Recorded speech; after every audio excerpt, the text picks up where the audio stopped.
Yun. Ay po. Not enough. Not enough. Gandang tanghali. Ano po? Okay, may po ba ikaw bang attitude ako?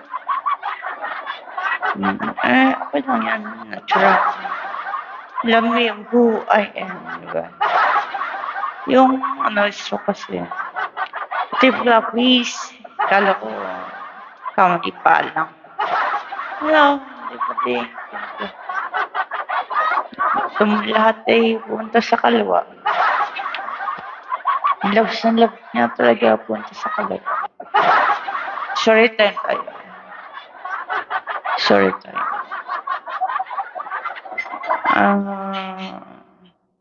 For what I know, kailangan ko. Salamat, di ba?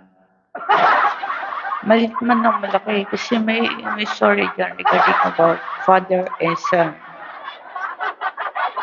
Every time na magaling na siya, so naghiling siya sa father niya na after graduation, bigyan siya ng granding regalo. So, si father kasi, parating nagbibigay ng reward sa mga anak niya pag na-achieve yung gusto ng magulang. So ngayon, after graduation, nag-aral siya ng mabuti, naging kaplan siya. Ang gusto ng anak, sabi anak, di ba? Gusto niya magandang sports car. Lamborghini, Dragon Genie. So ngayon, nasunog po yung mga bata, diba? They're shouting.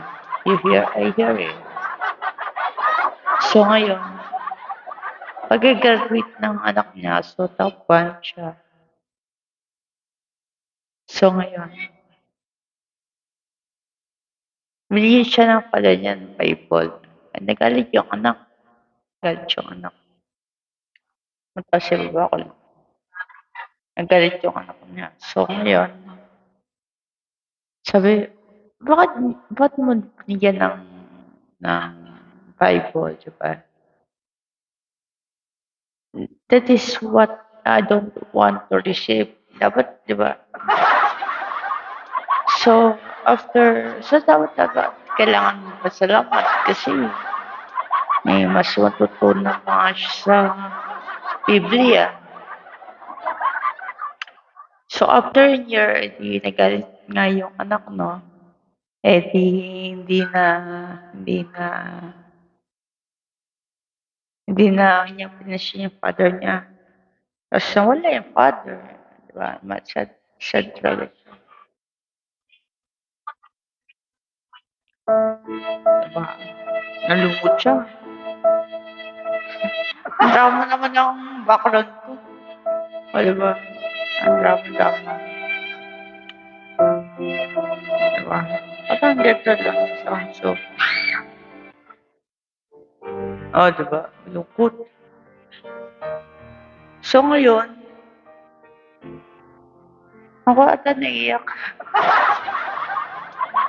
So ngayon, sabi ng anak ko, balikan niya yung binigay sa kanya ng tatay niya.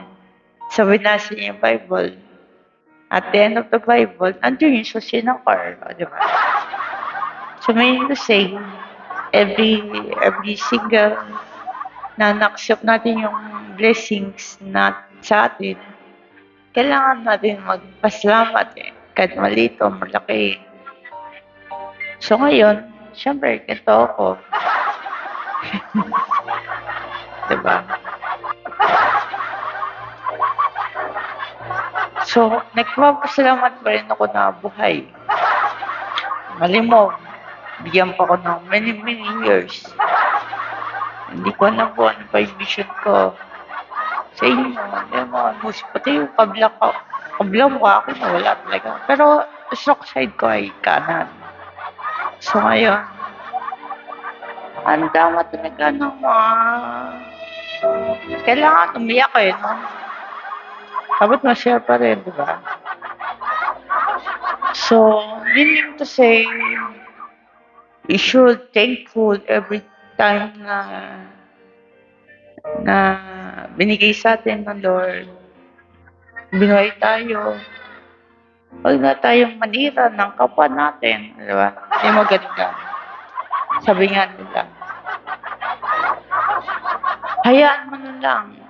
At least, hindi ka, ikaw yung gumawa ng kasalanan.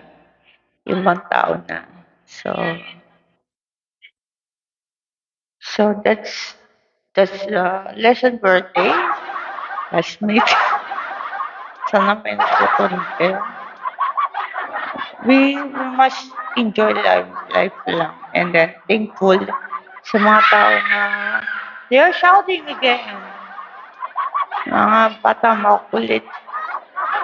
So dapat talaga mag-thank you every time. Lalo na pag consciously yung isang tao, kailangan mo mag-salamat. Thank you so much. Emily, ikaw pala. Thank you.